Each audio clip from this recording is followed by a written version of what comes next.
क्या आप जानते हैं कि महादेव सिर्फ भगवान ही नहीं बल्कि पूरे ब्रह्मांड के रक्षक हैं? या उनकी शक्ति इतनी है कि तारे और ग्रह उनके आदेश से चलते हैं।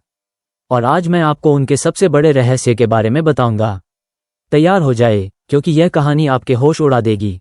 या जब सृष्टि का कोई नाम नहीं था, न समय की गणना थी, न दिशा और न आकाश की कोई सीमा थी, तब केवल एक ही चेतना थी, न आकार, न रंग, न रूप। वही चेतना शिव थी, न आदि न अंत। शिव जो स्वयं ब्रह्मांड थे। उसी अनंत शून्य में एक क्षण ऐसा आया जब मौन ने स्वयं से प्रश्न किया, और उसी प्रश्न से कंपन पैदा हुआ। यही कंपन नाद बना, नाद से ओंकार और ओंकार से सृष्टि का पहला रहस्य जन्मा। शिव ने अपनी आंखें नहीं खोली, क्योंकि वे कभी बंद थी ही नहीं। उन्होंने केवल इच्छा की, और उसी इच्छा से समय ने चलना सीखा। आकाश फैला, दिशाएं बनी, तारे जले, ग्रह घूमे, और ब्रह्मांड ने पहली सांस ली। लेकिन ये सृष्टि शिव से अलग नहीं थी, ये शिव का ही विस्तार थी। हर कण में वही चेतना छुपी थी। यही पहला रहस्य है कि शिव बाहर नहीं, भीतर हैं। जब पहली बार प्रकाश और अंधकार अलग हुए, तब अंधकार को भय कहा गया और प्रकाश को ज्ञान। लेकिन शिव दोनों में समान थे, क्योंकि जो अंधकार को नहीं समझता वह प्रकाश को भी नहीं जान सकता। यही कारण था कि शिव कैलाश पर विराजमान होकर भी शमशान में नृत्य करते थे, क्योंकि उन्हें जीवन और मृत्यु दोनों का सत्य ज्ञात था। ब्रह्मांड के दूरस्थ कोने में जब पहला तारा फटा, तो उसकी ऊर्जा सीधे कैलाश तक पहुंची, और शिव के तीसरे नेत्र में एक क्षण के लिए कंपन हुआ। वही कंपन आगे चलकर महाकाल बना, समय का स्वामी, जो जन्म और विनाश दोनों का साक्षी है। देवताओं ने जब सृष्टि को समझना चाहा, तो वे गणनाओं में उलझ गए, ऋषि ध्यान में चले गए। लेकिन शिव मुस्कुराए, क्योंकि ब्रह्मांड को समझा नहीं जाता, उसे अनुभव किया जाता है। यही दूसरा रहस्य है कि जो शिव को जानना चाहता है, उसे स्वयं को भूलना पड़ता है। एक बार नारद ने पूछा, हे महादेव, क्या ये ब्रह्मांड कभी समाप्त होगा? शिव ने उत्तर नहीं दिया, केवल आकाश की ओर देखा, और उसी क्षण हजारों आकाशगंगाएं जन्म लेकर समाप्त हो गईं। नारद समझ गए कि अंत भी शिव है और आरंभ भी शिव। समय आगे बढ़ता गया, युग बदले, लोक बने, लोक नष्ट हुए, लेकिन शिव वहीं रहे, अचल, अडिग। नटराज रूप में जब शिव ने तांडव किया, तो वह केवल नृत्य नहीं था, वह ब्रह्मांड का संतुलन था। एक पांव से सृजन, दूसरे से विनाश, हाथों में अग्नि और डमरू। डमरू की हर ध्वनि एक नया संसार रच रही थी, और अग्नि हर पुराने अहंकार को भस्म कर रही थी। यही तीसरा रहस्य है कि विनाश के बिना निर्माण असंभव है। जब मनुष्य ने तारों को गिनना शुरू किया, तो उसे लगा कि वह ब्रह्मांड को समझ रहा है, लेकिन शिव ने उसे स्वप्न दिखाया, जिसमें अनगिनत ब्रह्मांड एक दूसरे के भीतर जन्म ले रहे थे, और हर ब्रह्मांड में एक कैलाश था, और हर कैलाश पर एक शिव ध्यान में लीन था। मनुष्य डर गया, लेकिन यही डर मोक्ष का द्वार था, क्योंकि जो अपनी सीमा पहचान लेता है, वही असीम की ओर बढ़ता है। शिव का मौन ही उनका सबसे बड़ा उपदेश है। वे बोलते नहीं, वे घटते हैं। जब कोई ध्यान में बैठता है, तो उसे लगता है कि वह शांत हो रहा है, लेकिन वास्तव में वह शिव की चेतना से जुड़ रहा होता है। यही चौथा रहस्य है कि ध्यान कोई क्रिया नहीं, स्मरण है। स्मरण कि तुम कौन हो। जब अंतिम रहस्य खुलेगा, तब न देव रहेंगे, न दानव, न लोक, न काल, केवल शिव होंगे। और वही शिव तुम भी हो, क्योंकि ब्रह्मांड बाहर नहीं फैला, वो तुम्हारे भीतर ही धड़क रहा है। जब सृष्टि ने आकार लेना शुरू किया, तब एक भ्रम पैदा हुआ कि ब्रह्मांड अलग है और शिव अलग। यही सबसे बड़ा भ्रम था, क्योंकि शिव ने कभी सृष्टि को देखा ही नहीं। वे स्वयं सृष्टि बन गए। हर तारा उनकी आंखों की चमक था, हर ग्रह उनके मन का विचार, और हर आकाशगंगा उनकी श्वास का विस्तार। ऋषियों ने जब ध्यान में झांका, तो उन्हें ब्रह्मांड की परतों के पीछे केवल एक ही मौन मिला, वही मौन शिव था। यही पांचवां रहस्य है कि सत्य शब्दों में नहीं, शून्य में छुपा है। जब ब्रह्मा ने सृष्टि की रचना की, तो उन्हें अहंकार हुआ कि मैं रचयिता हूँ। उसी क्षण एक अग्निस्तंभ प्रकट हुआ, न ऊपर दिखता था, न नीचे। ब्रह्मा और विष्णु दोनों उसकी सीमा खोजने निकले, लेकिन असफल लौटे। और तभी अग्निस्तंभ से शिव प्रकट हुए, और बोले नहीं, केवल मुस्कुराए। यही संकेत था कि जो स्वयं को कर्ता मानता है, वह सत्य से दूर है।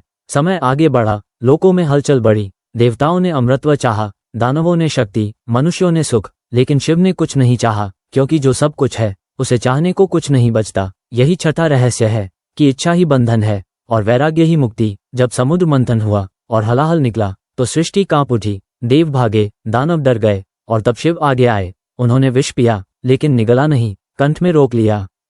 यही कारण है कि वे नीलकंठ कहलाए। ये केवल कथा नहीं थी, ये ब्रह्मांडीय नियम था कि शिव विष को नष्ट नहीं करते, वे उसे संतुलित करते हैं। यही सातवां रहस्य है कि समस्या का समाधान विनाश नहीं, नियंत्रण है। जब शिव ध्यान में होते हैं, तो ब्रह्मांड स्थिर रहता है, और जब वे तांडव करते हैं, तो युग बदल जाते हैं। तांडव का अर्थ क्रोध नहीं, परिवर्तन है। जब कोई सभ्यता सड़ जाती है, तो शिव का तांडव आरंभ होता है, ताकि नई चेतना जन्म ले सके। यही आठवां रहस्य है कि परिवर्तन से डरना अज्ञान है। मनुष्य जब पहली बार तारों तक पहुंचा, तो उसे लगा कि वह शिव के करीब आ गया है, लेकिन शिव ने उसे सपने में दिखाया कि असली दूरी आकाश में नहीं, अहंकार में होती है। एक साधक ने पूछा, महादेव आप इतने शांत क्यों हैं? शिव ने उत्तर दिया, क्योंकि मैंने सब कुछ देख लिया है। जो जन्म लेता है वो मिटता है, जो मिटता है वो फिर जन्म लेता है। इस चक्र में केवल साक्षी बनना ही मुक्ति है। यही 9वां रहस्य है कि शिव करता नहीं, दृष्टा है। जब कलयुग गहराने लगा और सत्य कमजोर होने लगा तो शिव ने मनुष्यों को एक ही हथियार दिया, ध्यान, लेकिन मनुष्य ने उसे छोड़कर शोर चुन लिया।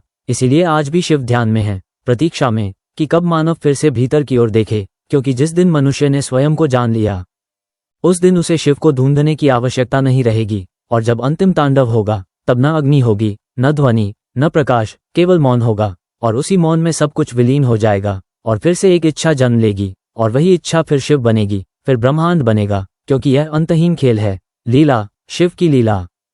सोचो, जब पूरा ब्रह्मांड मौन में डूबा होता है, जब समय अपनी गति भूल जाता है, जब दिशाएं भी स्थिर हो जाती हैं, तभी कैलाश पर बैठे महादेव अपनी चेतना फैलाते हैं और उसी क्षण आकाश से लेकर पाताल तक ऊर्जा की लहर दौड़ जाती है। महादेव कोई शरीर नहीं है, वे तो वह शक्ति हैं जिससे शरीर, ग्रह, तारे और काल जन्म लेते हैं। इसीलिए उन्हें महाकाल कहा गया, जो समय के भी स्वामी हैं। कहा जाता है जब सृष्टि पहली बार अस्तित्व में आई तब न प्रकाश था न अंधकार, सिर्फ शिव की चेतना थी और उसी चेतना से ब्रह्मांड ने आंखें खोली। शिव का तीसरा नेत्र सिर्फ क्रोध नहीं है, वह ब्रह्मांड की अंतिम चेतावनी है। जब सत्य दबाया जाता है, जब अहंकार देवताओं तक को अंधा कर देता है, तब वह नेत्र खुलता है और सब कुछ भस्म होकर फिर से संतुलन में आ जाता है। डमरू की हर ध्वनि ब्रह्मांड के हर कण से जुड़ी है। कहा जाता है आज भी जो कंपन हमें अंतरिक्ष से मिलता है वो उसी डमरू की गूंज है जो लगातार सृष्टि को जीवित रखे हुए है। ऋषियों ने कहा था शिव का तांडव कोई नृत्य नहीं, वह ब्रह्मांड का संचालन तंत्र है। जब तांडव तेज होता है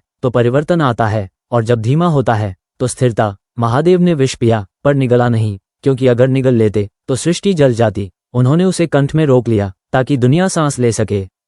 इसीलिए नीलकंठ सिर्फ नाम नहीं, एक बलिदान है। जब शिव ध्यान में जाते हैं तो वह ध्यान सिर्फ पर्वत पर नहीं रहता, उस ध्यान में ग्रह घूमते हैं, ऋतुएं बदलती हैं और आत्माएं जागने लगती हैं। बहुत कम लोग जानते हैं कि हर आत्मा का अंतिम ठिकाना शिव ही है, क्योंकि शिव ही शून्य है और शिव ही पूर्ण है। जब कोई इंसान सब कुछ खो देता है तभी वह शिव को पाता है, क्योंकि महादेव त्याग में बसते हैं। ना उन्हें सोना चाहिए, ना सिंहासन, ना महल, बस भस्म और सत्य। कहा जाता है जो शिव को समझ गया उसे मृत्यु का भय नहीं रहता, क्योंकि शिव स्वयं मृत्यु के भी पार हैं। इसीलिए अंत में सब कुछ उन्हीं में लीन हो जाता है, देवता, दानव, मनुष्य, समय और स्वयं ब्रह्मांड। क्योंकि जो शुरुआत से पहले था वही अंत के बाद भी रहेगा, वही शिव है, वही महादेव है। हर हर महादेव।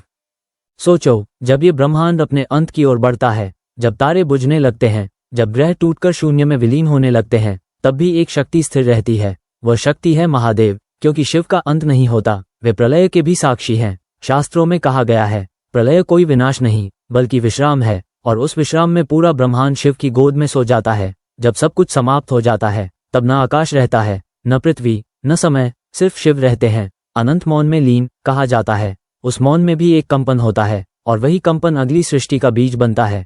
शिव का तांडव तब नहीं रुकता, वह और भी सूक्ष्म हो जाता है, इतना सूक्ष्म कि केवल योगी ही उसे अनुभव कर पाते हैं। महादेव का तांडव ही समय को आगे बढ़ाता है और वही तांडव समय को समेट भी लेता है। जब प्रलय आता है तो देवता भी शिव की शरण में जाते हैं, क्योंकि उस क्षण न कोई देव होता है न दानव, सब समान होते हैं शिव के सामने। महादेव भस्म में लिपटे रहते हैं, क्योंकि भस्म याद दिलाती है कि जो दिख रहा है वह स्थायी नहीं है, सत्य वही है जो नष्ट न हो, और वही शिव है। कहा जाता है प्रलय के बाद जब पहली ध्वनि गूंजती है तो वह ओम होती है, और वह ओम स्वयं महादेव के हृदय से निकलती है। उसी ध्वनि से फिर आकाश बनता है, वायु चलती है, अग्नि प्रज्वलित होती और जीवन दोबारा सांस लेता है। बहुत कम लोग जानते हैं कि हर इंसान के भीतर भी एक छोटी प्रलय होती है। जब अहंकार टूटता है, जब झूठ गिरता है, जब सत्य सामने आता है, तभी भीतर शिव प्रकट होते हैं। इसीलिए कहा गया है जो अपने अंदर की प्रलय से डरता नहीं वही शिव को पाता है। महादेव किसी सिंहासन पर नहीं बैठते, वे शून्य पर विराजमान हैं,